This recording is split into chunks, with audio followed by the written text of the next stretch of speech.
Oh,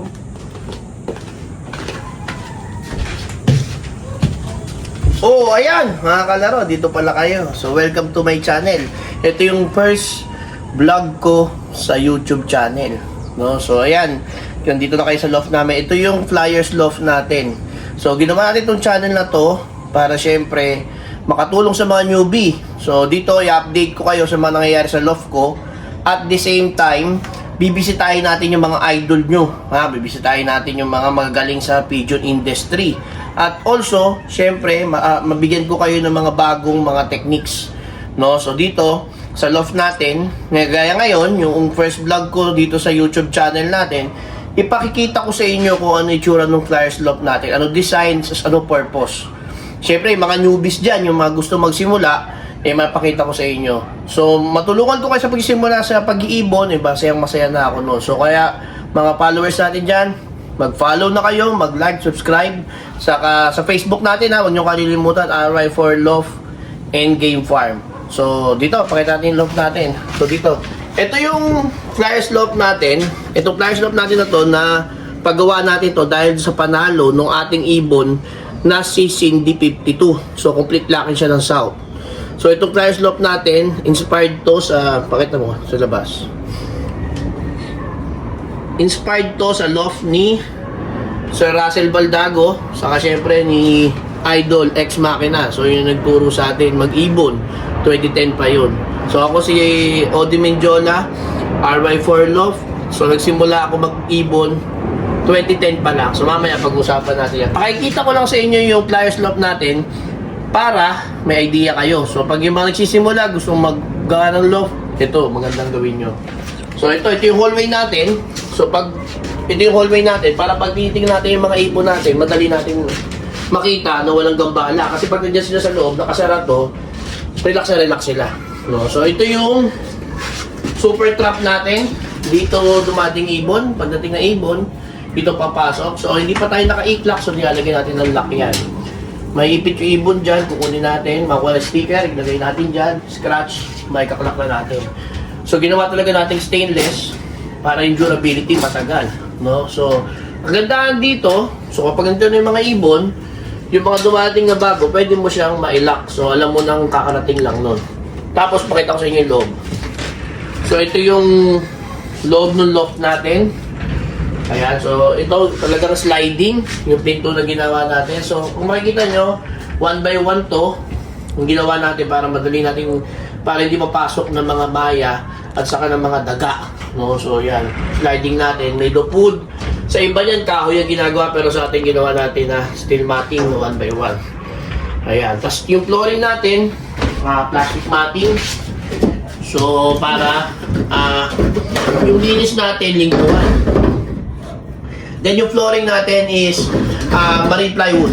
So para din maganda yung temperature sa loft natin. So naniniwala din ako, ang kailangan ng loft natin is made of wood para yung temperature niya. Kasi ang ibon, naturalesa niya, dapat gusto niya kahoy talaga yung nakasurround sa kanya. So ito yung natin, perch natin, box perch na easy clean. So yung dumi niya nandito, pag i-check mo, makikita mo na. Then pag nilinis mo, madali siya linisin. So this made of marine plywood din. Inspired din to kay Ex Machina. Ginaya natin yung kanya, pero sa kanya made of mahogany. Sa ating made of plywood. Yung sa taas natin, kaya bakante yan. Before, ang nakalagay dyan is widow wood. Kaso ngayon, ibabalik natin yan na take a box perch na lang. Since silibasi na yung gagamitin natin ngayong season. Then itong gilid, ventilation niya sa gilid. Pero ang future nito, lalagyan natin yan ng shutters para nagagaan natin yung pasok ng hangin, naayos natin. Then itong mga perches sa gilid, papalitan natin to. Dapat gagawin natin yung V-perch. So ang V-perch kasi, yung dumi niya, hindi siya madudumihan yung sa ilalim. At the same time, machi-check natin yung droppings. So papalitan natin to. Tatlo din, pero V-perch, tatlong, apat din. Then yun, tapos yan, yung ventilation. Tapos yung sa kabila, same lang din. Ganun din, easy clean ng mga perches. Tapos ito, yung ganun din, papalitan ng V-perch.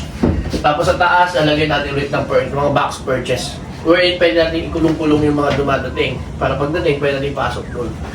Ayan. Tapos ang release door natin, pagka nagsisimula pa lang yung ibon dito. So kita nyo yung lock natin, no? Makita ko rito yung lock. So ayan. So Wilcon ko na binay stainless kung gusto nyo ng lock na ganito. No? Ayan. Tapos dito i-release. Buksan mo siya, ayan. Ayan yung release. So dito na ilalagay ibon. Tapos bubuksan natin yun. Mamaya pakita ko sa inyo yun. So ito yung release natin. Pag mga inakay pa sila.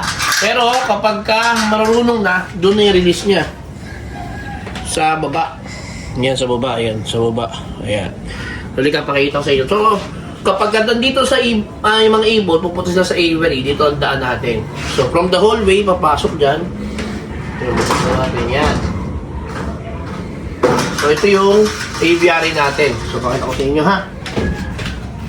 Sa aviary natin ito. So, this is the running perch. Ito yung ginawa natin.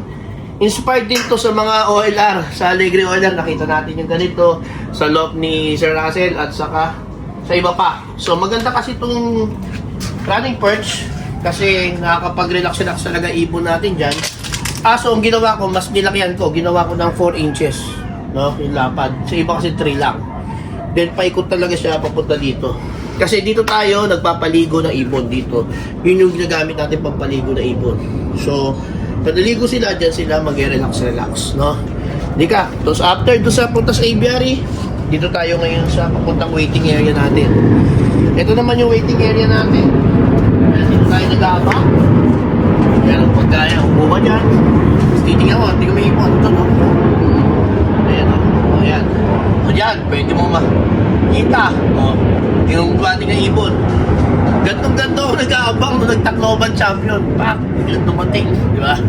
So, dito sa natin, ito yung waiting area natin. So, may lamesa tayo. May upuan tayo. I think para kasya dito mga 6. So, syempre, pagka nag-aabang ka o nagpaparonda ka, maganda din yung location mo. Maganda yung pwesto mo. So, importante kaya nag-iibon tayo, dapat relax din tayo. No? Hindi tayo nahihirapan. Tapos, sa harapan, may hallway ulit tayo. So, madalas tayo mag-hallway. Kasi para convenient, no? Ayan.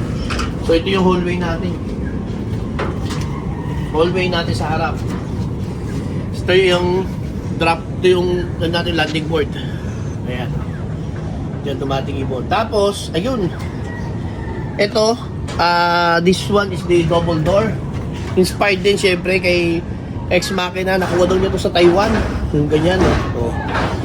So, para pagpasok, pwede mo sa the same na pag tuturo ka, pwede mo rin gawing, pwede nakaganyan lang siya, so tuturo mo papasok sa loob.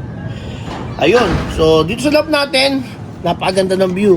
Kaya ako din nagustuhan dito na magpagawa ng loob. Dati, sa farm tayo, sa Baras Rizal, sa Pinugay, kung saan yung breeder natin, doon din yung loft natin. Pero dahil, meron din naman tayong property dito sa Taytay, then nakita ko itong view ng loft natin. Sabi ko maganda na rin na dito gumawa ng loft. Pakita mo yung view natin. So ayan yung view ng loft natin, no. Oh, di ba?